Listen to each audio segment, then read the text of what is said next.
Nesta edição, o programa Observatório do Trabalho coloca em pauta esse tema importantíssimo, a educação integral no Brasil. E para conversar conosco sobre essa temática, nós convidamos a professora Jaqueline Moll, que é doutora em educação, professora da Universidade Federal do Rio Grande do Sul e está responsável por essa área de currículos e educação integral no Ministério da Educação. Eu sou professora da Federal do Rio Grande do Sul e tive a oportunidade, em duas das 4 gestões do Partido dos Trabalhadores em Porto Alegre, de estar na Secretaria Municipal de Educação, em 93 e depois de novo em 91, sempre em convênios da universidade com a prefeitura. E aí, bom, fui me familiarizando com as políticas públicas e no ano de 2005 vim para Brasília, em função do meu marido, né? Meu marido, enfim, veio assumir uma tarefa aqui no governo federal e aí eu fui convidada para ir ao Ministério. Trabalhei 2 anos na Secretaria de Educação Tecnológica do Ministério da Educação, todo o plano de expansão das escolas técnicas, né, os antigos Cefetes, hoje institutos federais, a construção do PROEJA, que não deixa de ser educação integral, integrada, porque aproxima a formação humana, formação geral da formação profissional. E desde 2007, são 5 anos já, construindo esta agenda pública da educação integral através do programa Mais Educação. Então, a relação com a Unesco é anterior, inclusive, ao relatório Delors, né? Existe um relatório dos anos 70, Edgar Faure, e que é um relatório belíssimo sobre a cidade e a educação.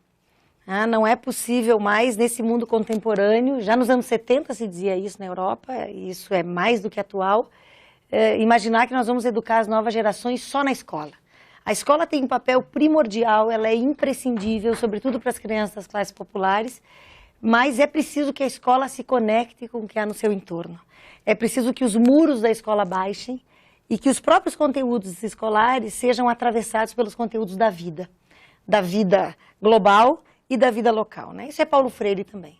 Então, desde antes, né, 10, 15, 20 anos antes do relatório Delors, esse relatório anterior, e a relação evidente, anos 70 não é a relação que hoje há, ou que houve na época do relatório Delors, mas o Brasil vem sendo signatário desses grandes manifestos, né?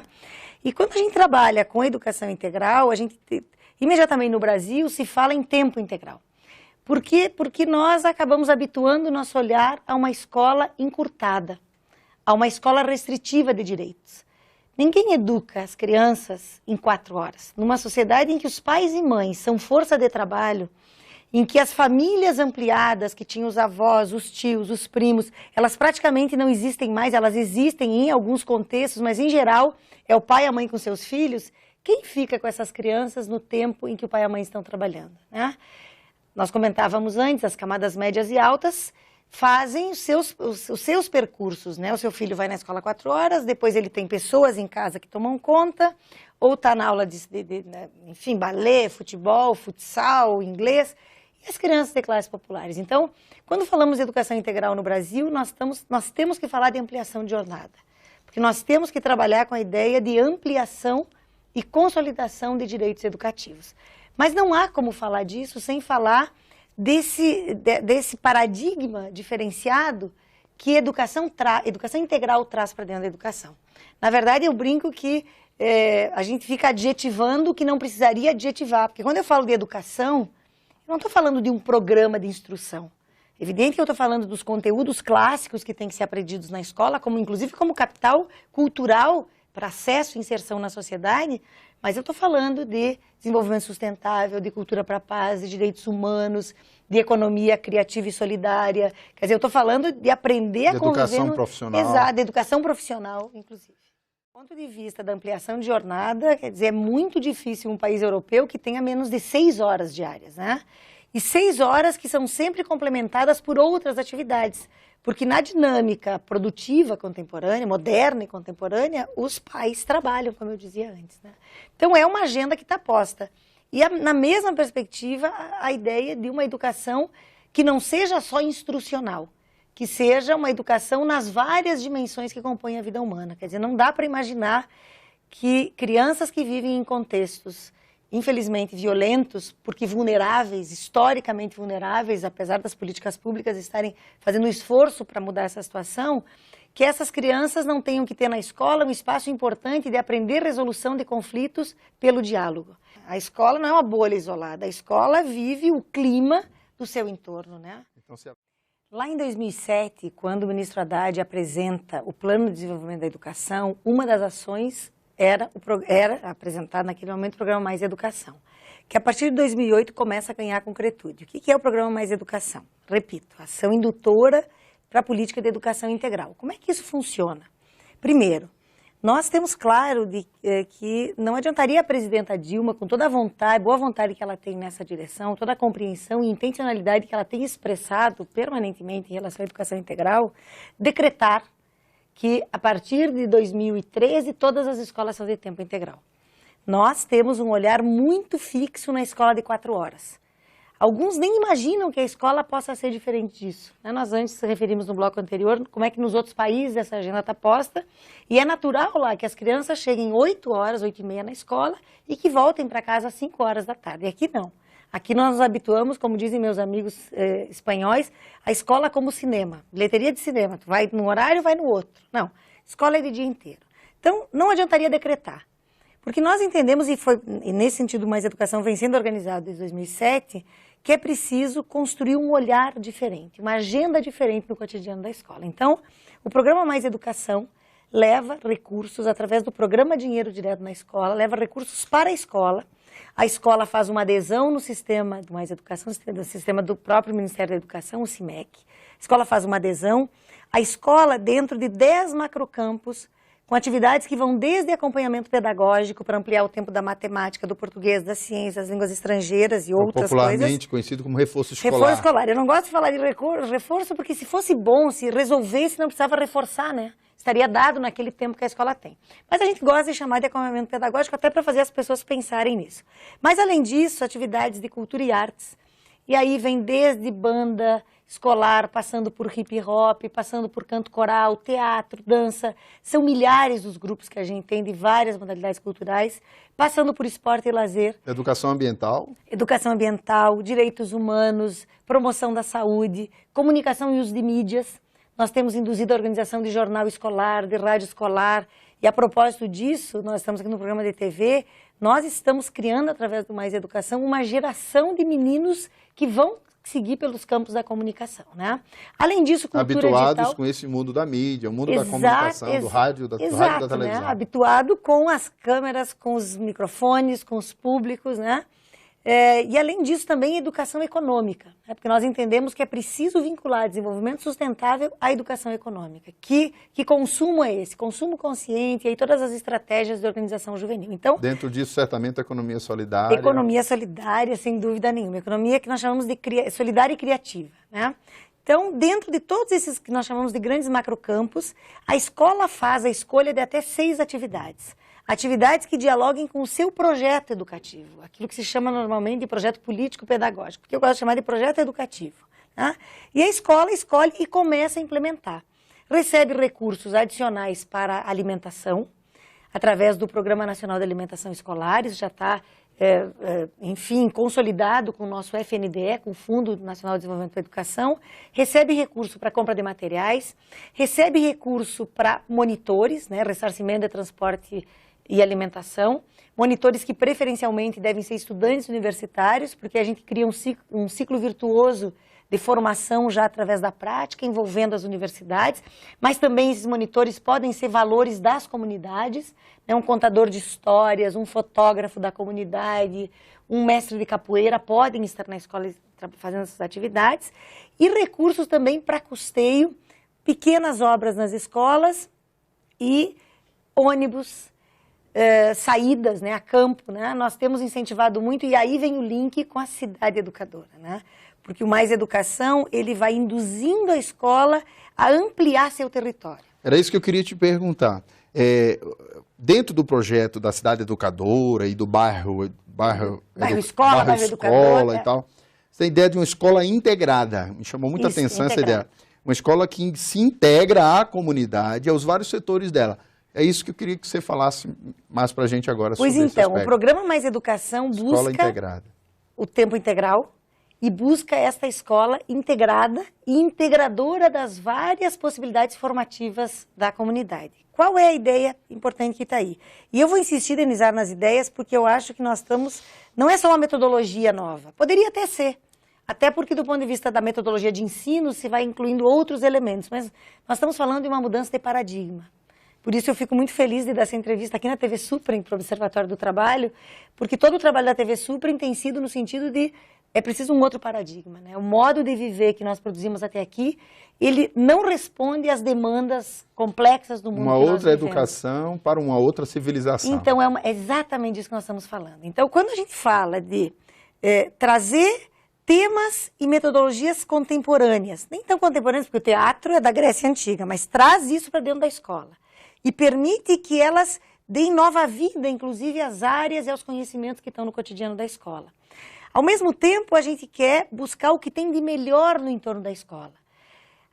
O Mais Educação tem induzido, nesse sentido da estadia educadora, ao mapeamento de tudo aquilo que as cidades têm, que podem ser, tudo aquilo que pode ser utilizado no processo formativo das crianças. Espaços, então, que museus, que praças, que parques, auditórios, a Câmara de Vereadores se reúne onde? Quais são os espaços da cidade que podem ampliar o território físico da escola, inclusive? Né? Como se fosse uma chamada à comunidade de responsabilidade. Todos são educadores. Todos somos responsáveis. Todos são responsáveis, e aí, corresponsáveis pela educação integral da comunidade. Pela educação. A gente chama de integral porque a gente precisa afirmar, mas a educação deveria ser integral, né? Porque a gente adjetiva o que não deveria ser adjetivado, não precisaria, numa outra perspectiva. Mas eu vou evocar aqui Hannah Arendt, né? Essa ideia de que quando existem crianças e jovens no grupo humano ao qual a gente pertence, todos os adultos desse grupo são responsáveis pela educação das novas gerações.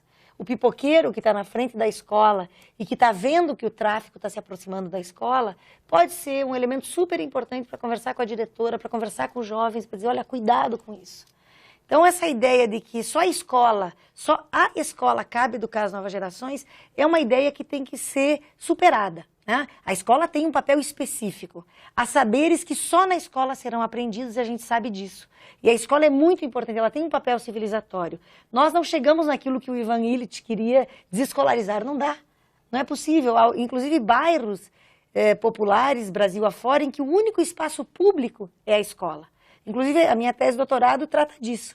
A escola como polo de organização daquela comunidade inteira. Então, o Mais Educação busca organizar todos esses potenciais territórios educativos, as políticas que estão nesses territórios, por isso toda a política das salas verdes, o próprio segundo tempo como uma ação importante. Por que tem que ter segundo tempo? Porque o tempo da escola é muito curto. Né? Preâmbulo. O Mais Educação está em todos os estados da federação. Pela primeira vez na história, e a gente tem elementos importantíssimos na história da educação integral, com Anísio na Bahia, com Darcy Ribeiro e Brizola no Rio de Janeiro, os CELS, inclusive, em São Paulo, com a prefeita Marta, que são uma semente desse processo, mas eles foram muito localizados. O Ministério da Educação conseguiu construir uma estratégia que está em todos os estados da federação, do Oiapoque ao Chuí, enfim, em todos os quadrantes. Nós temos experiências de boas escolas em todas as capitais. Quem é que se destaca? Belo Horizonte, porque Belo Horizonte vem de uma trajetória de debates desde a escola plural, né, já nos anos 90, passando pela escola integrada e trazendo porque o Mais Educação não pretende ser uma camisa de forças. O governo federal pretende fazer o que nós chamamos de um DOIM pedagógico. Né? O Gilberto Gil, nosso ministro, ex-ministro da Cultura, falava no DOIM antropológico que os pontos de cultura representavam. Nós queremos fazer um DOIM pedagógico. Como é que a gente estimula o que tem de melhor para o processo educativo dos nossos estudantes? Professora, nós falávamos das experiências bem-sucedidas, Brasil afora. Recife, eu assisto aquele documentário e fico emocionado, minha cidade natal, ao ver lá as crianças aprendendo educação ambiental, ali navegando pelo Rio Capibaribe. Isso. Você falava das experiências de Belo Horizonte, do Pará. Fala um pouquinho sobre essas experiências bem-sucedidas em várias cidades do Brasil, aquelas que se destacam, porque há sempre aquelas que estão na ponta. São infindáveis, né? Eu dizia que o Mais Educação não é uma camisa de força, ele dialoga com aquilo que a escola tem de melhor, então ele potencializa o que a escola tem de melhor. Então nós vamos ter, por exemplo, no Rio Grande do Sul, a experiência do bairro Escola, em Porto Alegre, né? E que seguramente vai se aprofundar nos próximos anos, que busca essas inter-relações entre a escola e a comunidade. E ali na região metropolitana, para começar pelo sul, a cidade de Canoas. A cidade de Canoas, a propósito exatamente da agenda de uma cultura da paz, aproximou, organizou os territórios da paz, aproximando as atividades da escola, das atividades da comunidade, as rádios escolares, pouco a pouco vão se transformando em rádios comunitárias. Nós temos hoje milhares de rádios escolares, milhares de jornais escolares que estão se concretizando como instrumentos de comunicação daquele grupo, né?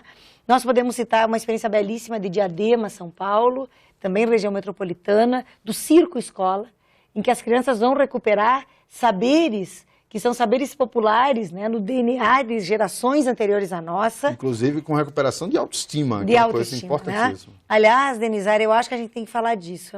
Falar em educação integral, claro, é falar de ampliação de tempo e de todas essas coisas que estamos falando, mas se o professor não tiver um outro olhar em relação a esses meninos e meninas, porque lembrem, nós somos uma sociedade de uma tradição colonialista, escravista, ainda mesmo muito desigual, né? Muito desigual, profundamente desigual, e não somos oficialmente uma sociedade de castas, nem a Índia é mais, mas as castas estão no coração das pessoas. E são inúmeras as crianças que chegam na escola a cada dia e que o olhar da professora, o silêncio da professora já dá conta de que ela não acredita naquela criança. Então, a base para a educação integral é nós passarmos... Às vezes o professor não acredita nem em si mesmo, nem no próprio trabalho, porque não está motivado para aquilo. Isso. E nem mesmo recebendo um salário adequado, muitas vezes. Então, assim, nós temos que voltar às bases da pedagogia moderna, temos que voltar a Comênios, a Rousseau, a Pestalozzi, porque todas as crianças são capazes de aprender aquilo que nós quisermos ensinar. Depende do modo como nós dispomos os meios para que esse processo aconteça. Então, o problema de aprendizado na escola pode ter um ou outro caso, de questão mais pessoal, mas é um problema das condições nas quais aquele aprendizado acontece. E há inúmeros exemplos disso. Eu estava dando exemplos aqui, vamos para o Nordeste, a Bahia está com um trabalho muito bonito, a cidade de Salvador, as escolas estaduais da Bahia com experiências muito importantes de recuperar toda a tradição de cultura popular, das religiões populares, da afrodescendência. E nós temos muitas experiências afirmativas, isso está na lei, né? 10.639, 10.639, é preciso que a escola seja espaço de que a nossa história, essa história de miscigenação que nos faz esse país tão rico e tão diverso. Ou seja, uma educação contextualizada. Acho que a questão que se coloca aqui é a questão de como nós, adultos dessa sociedade, nos relacionamos com essas crianças, né? Eu digo de novo o que disse antes, não, a violência que acontece dentro da escola, ela não nasce dentro da escola, ela nasce fora da escola, ela nasce no silenciamento que muitas populações sofrem, aquilo que Ecléa Bose... Na exclusão social. Na exclusão social, né? A Ecléa Bose, uma grande antropóloga, professora da USP, tem um livro que chama Memórias de Velhos, e Ecléa traz a ideia do desenraizamento, quer dizer, todo esse processo que foi trazendo as pessoas para as periferias das grandes cidades, foi desenraizando. Desenraizando das suas tradições, das suas alegrias, das suas histórias. Da sua identidade. Da sua identidade. Quer dizer, e esse sujeito que se vê sem referências, ele busca aquilo que está mais perto. E, infelizmente, o que está mais perto é infelizmente ainda, uma parte da mídia que o dia todo bate no modo violento como as pessoas têm resolvido os conflitos, têm enfrentado as suas diferenças. E a referência que, às vezes, na própria casa, na própria família, esse menino e essa menina tem, é do grito, do silêncio, do cala-boca. Então, tudo isso, na verdade, quando esses meninos, quando eclodem esses episódios, que sempre são ruins, né? Sejam episódios de agressão verbal, muito piores de agressão física, ou os dois igualmente muito ruins, eles são expressão do que esses meninos e meninas estão vivendo. Nós não teremos crianças tranquilas, integradas, se os adultos não conseguem viver assim. E a escola não resolve isso sozinha. Por isso, a educação integral não pode significar educação total dentro da escola. Nós falamos de mais educação, não de mais escola. Educação integrada, com toda a comunidade envolvida. Integral. O programa Mais Educação está todo pensado a partir de estratégias intersetoriais. É cultura, é esporte, é saúde, né, e outras áreas. Então, não tem dúvida, né, de que quanto mais erguermos os muros, mais teremos que erguê-los ao infinito, né? E não é essa a questão, porque a criança não passa 24 horas do dia na escola. A criança vive a vida cotidiana do seu bairro. Temos que ter, sim, infraestrutura urbana. Onde é que está a violência concentrada? Nos bairros em que não tem praças. Porque se tu tem um espaço iluminado, limpo, se a água que chega para beber na casa é uma água que se pode beber com tranquilidade, se as pessoas se sentem respeitadas... Bairros nos quais falta tudo. Falta asfalto, falta equipamentos públicos de lazer... Falta esgoto, as casas... Falta iluminação, falta tudo. Então, assim, o que nós temos que criar é um ambiente, uma ambiência social diferenciada. Isso, as políticas públicas têm um papel fundamental. Então, é urbanismo, questão de urbanismo, a questão de segurança pública, sim, no limite, porque onde tu tem encastelados os grupos de tráfico, não há como lidar com isso sem a presença ostensiva de polícia, mas não é o policial na frente da escola que vai coibir a violência. Quer dizer, essa criança tratada com respeito, com carinho, como uma pessoa que tem direitos... Provavelmente seria o policial dentro da escola, participando desse processo de educação. Como educador, voltamos para a ideia de que todos os adultos da sociedade podemos determinar... Nós estamos terminando o nosso tempo aqui, professora, mas eu quero te fazer uma perguntinha para você responder de maneira sintética, que eu sempre repito essa pergunta para os nossos entrevistados. E no caso da educação, eu associo a educação profissional. Para as pessoas que estão em casa, o jovem que está procurando o primeiro emprego, certo. Esse é um programa voltado para o mundo da educação profissional também, do trabalho. O jovem que está procurando o primeiro emprego, a dona de casa procurando gerar renda para a família, o aposentado querendo voltar, enfim, educação profissional. Terminemos com isso. Certo. Qual é a mensagem que você deixaria para essas pessoas no que se refere à esperança da educação profissional como forma de inserção no mundo do trabalho e de geração de renda? Olha, acho que tem duas coisas bem possíveis e factíveis a partir das políticas que o próprio governo federal está fazendo hoje, sempre em relação com os estados e municípios e aqui com o Distrito Federal. O Pronatec, então a possibilidade de cursos de profissionalização, que é absolutamente importante, né? Porque quando você está no limite e precisa-se de renda, é preciso curso de formação profissional, e aí uma grande interrelação com o Sistema S, né? Senai, Senac, que tem dado uma grande contribuição, além das próprias escolas federais. Brasília agora tem também a sua escola federal, seu Instituto Federal. E as escolas, isso é uma parte da mensagem, né? O Pronatec eu acho que é um caminho importante, mas outro caminho é o caminho de volta à escola. Porque parte dos nossos problemas estruturais das pessoas não encontrarem emprego é porque sequer tiveram acesso a concluir a educação básica, aquela que é a LDB já em 96, relatada, cujo relator foi Darcy Ribeiro, já apontava como necessária. Quer dizer, a educação até o final do ensino médio. Então, a volta à escola, a busca de cursos de educação de jovens e adultos é um caminho importante. E para voltar para a escola tem que estar aberta em tempo integral. Exatamente. Os três turnos, aberta à comunidade, para que a comunidade se aproprie da escola em sentido público, nesse sentido de política pública. E para terminar, Denizar, esses adultos e jovens, em geral, são os pais, mães, irmãos das crianças que estão na escola. Ou seja, não há inclusão social plena sem escola. Não há. A escola é fundamental nesse processo. Não há. Professora, muito obrigado pela sua presença no programa Observatório do Trabalho. Foi uma satisfação recebê-la. Quero dizer que a TV Suprem e o programa Observatório do Trabalho estão de portas abertas.